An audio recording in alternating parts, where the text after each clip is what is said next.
Hi everyone, number one Marmaduke fan here, and I am so excited that I just read this. This was just a random grab that was displayed at the library. This was published in 2018 by Hartley Lynn. This is his first graphic novel. This this kid's going places. My favorite book of the year.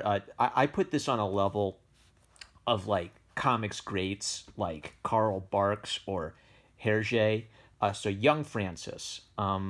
It's drawn in kind of a style that's a bit reminiscent of like Franco-Belgian comics, like Hergé, but also with a little kind of newspaper strip mixed in, like Little Orphan Annie.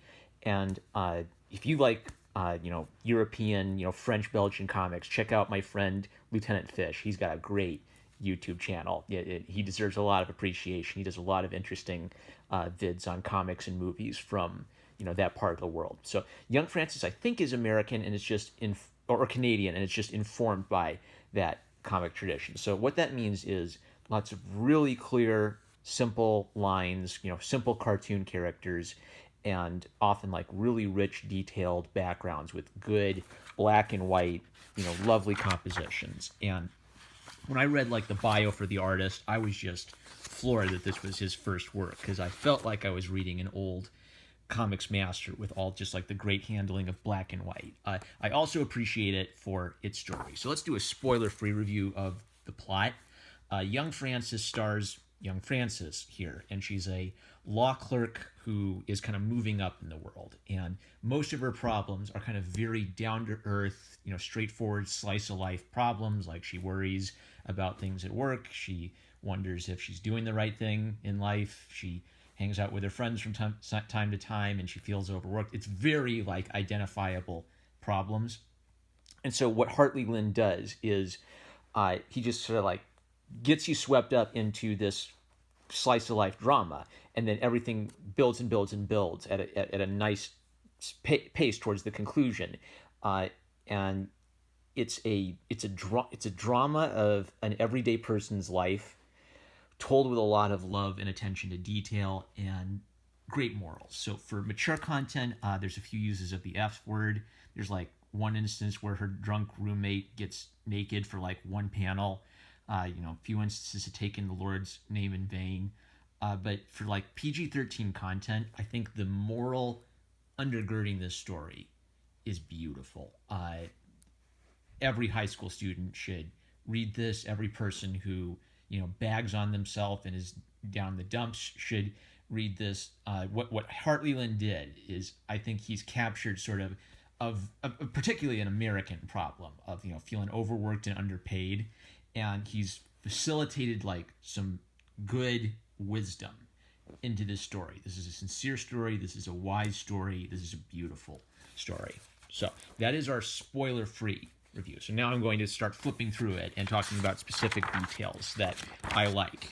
So you consider yourself spoiler warned. So, one of the things about the pacing is you kind of have to like be paying attention as you read it, because it kind of packs these things densely. Usually a page is equivalent to like a scene, and you might see like a moment from her day-to-day life, and boom, she's in the law office, or she sees something interesting on the road, something happens in the news. So you keep clipping, clip. Just when like a scene, you're kind of like saying, okay, what's it? Boom, you're in a new spot. So you got to be paying attention, and that kind of imitates her life as a law clerk, where she's got to really be on the ball. She's got to, know all the names and keep all the notes and all that. And she gets an opportunity to work for Marcel Castanway. I think it's pronounced Castanway.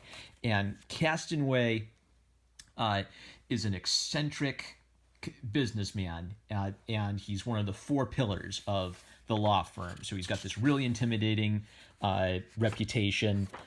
People kind of can't believe that she gets to see him, that this means she's moving up in the world. And what I love about Castanway's character, well, I'll talk about Castanway more when we come to him. Let me just say this. What I like about the side characters of this world is this is a nice portrayal of kind of like capitalism, big business law.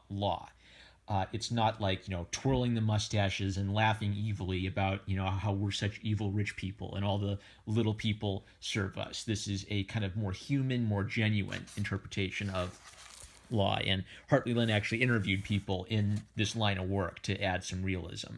I like this, where there's just a little box around her flashback to when she decides to go to law school by chatting with her buddy Peter, and he just tells her, go be a lawyer. And she says, thanks, Peter, and then she's not so sure.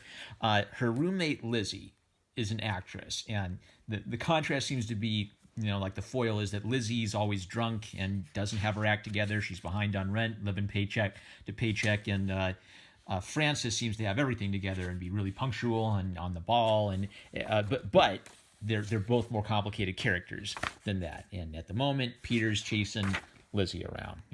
Poor Frances. Can't get and she can't get a good night's sleep. She thinks if she could just get a good night's sleep, then she could be on top of everything. So when she meets Castanway is just this really big, huge hulk of a man. He's really intimidating, and he's just kind of weird. And I think he's hilarious and brilliant and just kind of off-putting in every scene he's in. So he immediately starts giving her tasks to do, and he has insanely high expectations of her. So the question is, can she rise to the challenge and meet Mr. Castanway's seemingly erratic demands? And then there'll be a scene where she talks to the other law clerks who were too harried and couldn't keep up, and she'll see a little book of inspiring quotes on the bus and gets a little inspiring moment from that, and then kind of resolves herself to keep going. So that's what this is all about. She feels stressed, she feels inadequate, she has to keep kind of telling herself or finding motivation to keep doing it, and she keeps wondering if she's done what's right or if she's stuck and trapped in this corporate world where she doesn't. This is tapping into something that's true about I think probably Americans in particular, the Protestant work ethic in particular, but in general, almost everybody's unhappy at their job and they wonder why they're doing that. So I think that's why socialism is popular, is it kind of taps into this rage against the machine that people have working at McDonald's. But what this kind of shows is not only do these rich people work hard, but the work itself is harder than McDonald's. You think you work hard at McDonald's until someone throws a legal brief at you. You don't even know what who all is involved in it, and you've got to be on it by yesterday. So I love that this is kind of a sympathetic portrayal of capitalism. By the way, Peter Bagge, libertarian and real knowledgeable of cartooning history. Lynn's cartooning skills are a marvel to behold, a true master craftsman. Those backgrounds, how does he do it? And Julian Tamaki, who I've heard about her a lot. I actually haven't sat down and read her word, but kind of the Peter Bagge recommendation was I knew when I saw that there was going to be something here. I don't want to see every little page. I want to focus on the important stuff. As she keeps working for Castanway, it becomes more and more clear to her that he has some bizarreness to him. He lives in a hotel suite next door to the law office, and no one's ever seen him eat. Is he human?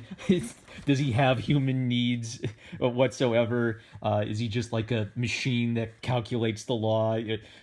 And she doesn't quite get it. She doesn't quite get why is she doing this for this weird, powerful man, fetching him his groceries.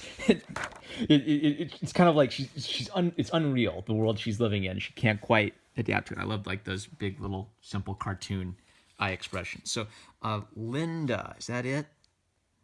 What's the girl's name? This lawyer girl, law clerk girl. So she's kind of has the same problem as Frances in that she kind of can't cope with all the stress of it. She tries to navigate it. And what I like about this is actually a positive discussion of the glass ceiling or first wave feminism. So my problem with a lot of contemporary feminist literature is it's all about victimization. It doesn't teach you how to be competitive and focused and driven and capable. It teaches you about how to whine about the patriarchy messing everything up for you, and that robs you of your agency.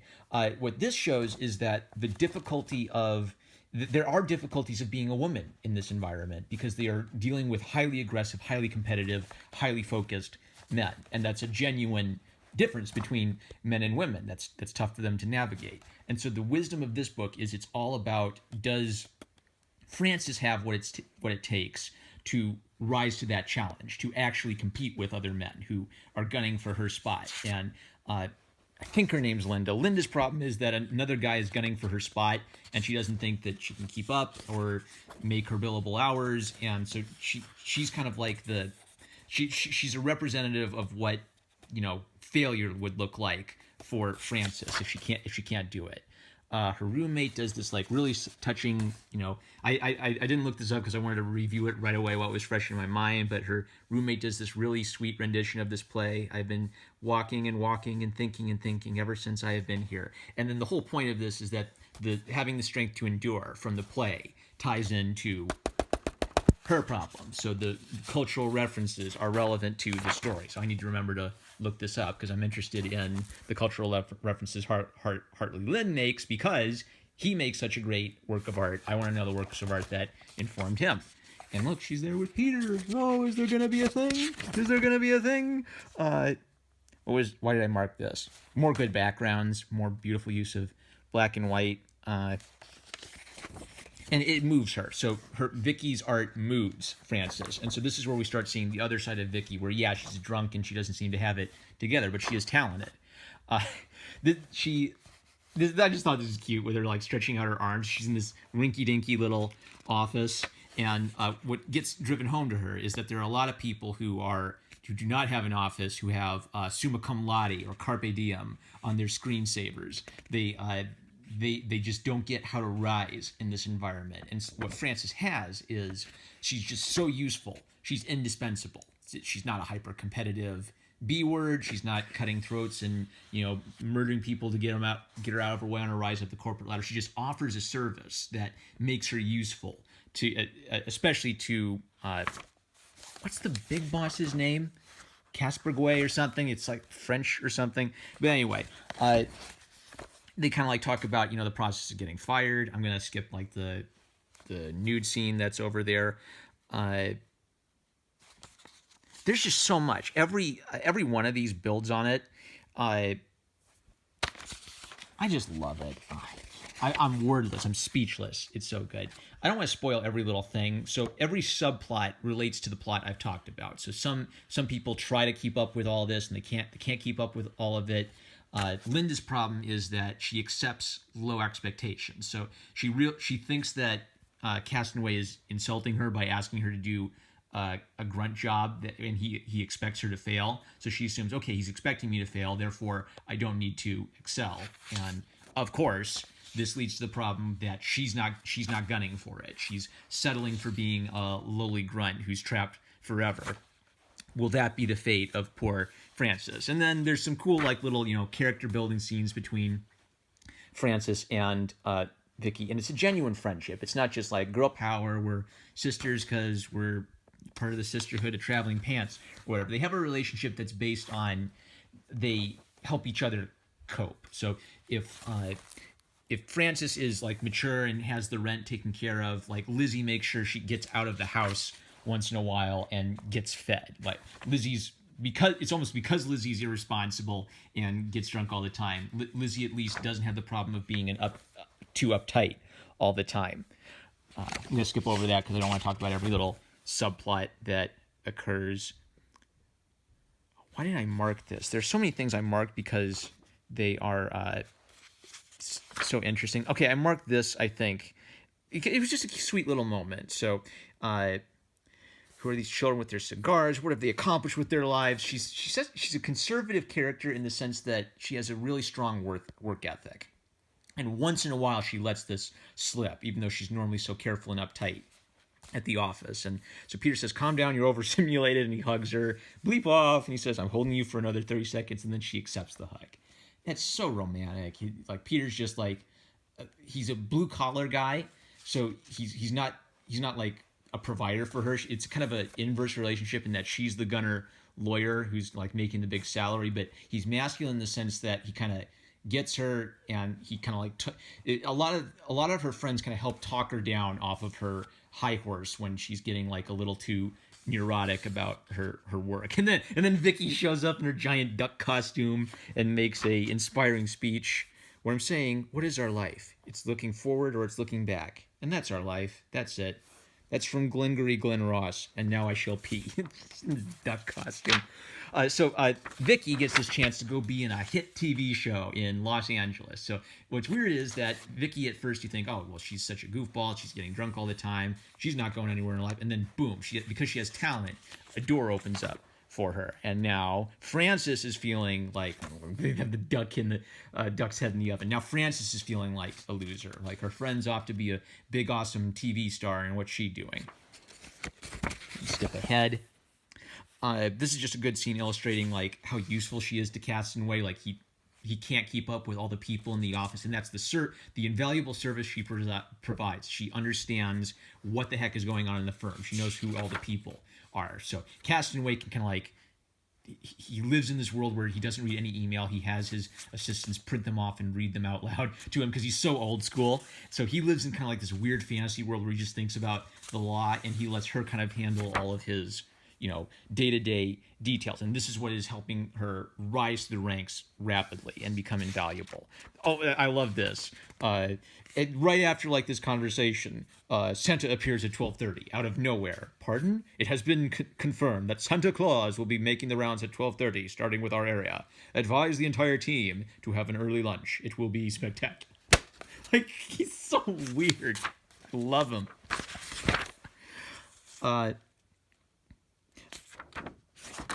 What was this about?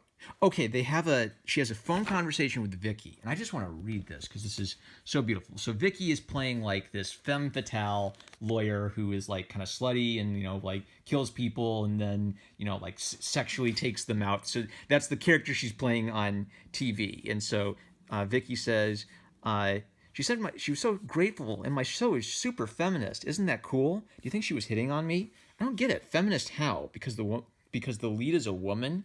I guess because I'm strong, my character's strong. That's too literal. Your character's a vigilante. She beats people up at night. Maybe it's also her sexuality. She uses it as a weapon on her own terms. Come on, that's like a pubescent boy's idea of a femme fatale. What does that have to do with rights and opportunities?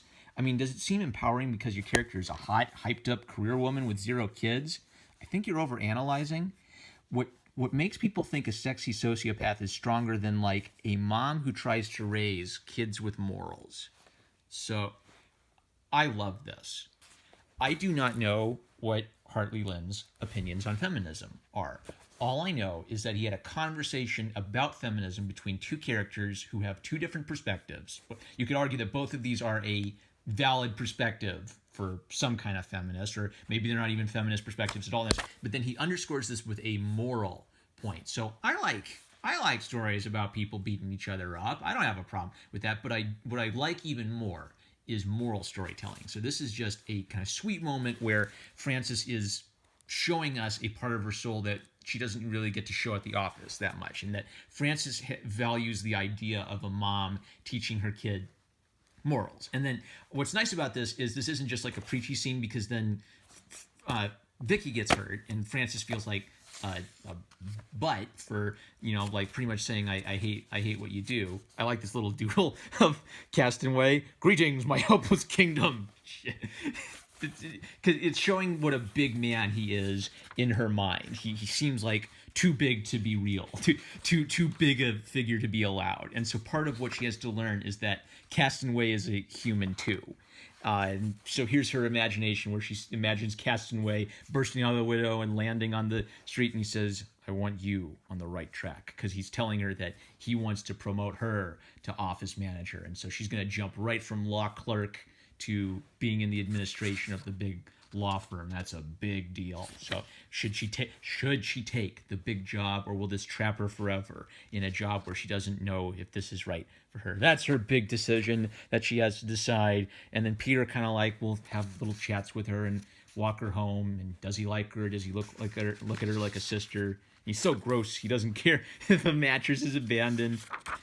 Dear Life by Alice something. I ought to look that up too. I'm interested in everything Hartley Lynn has read, because this is a genuine artist. Okay, so this is where she starts having a crisis.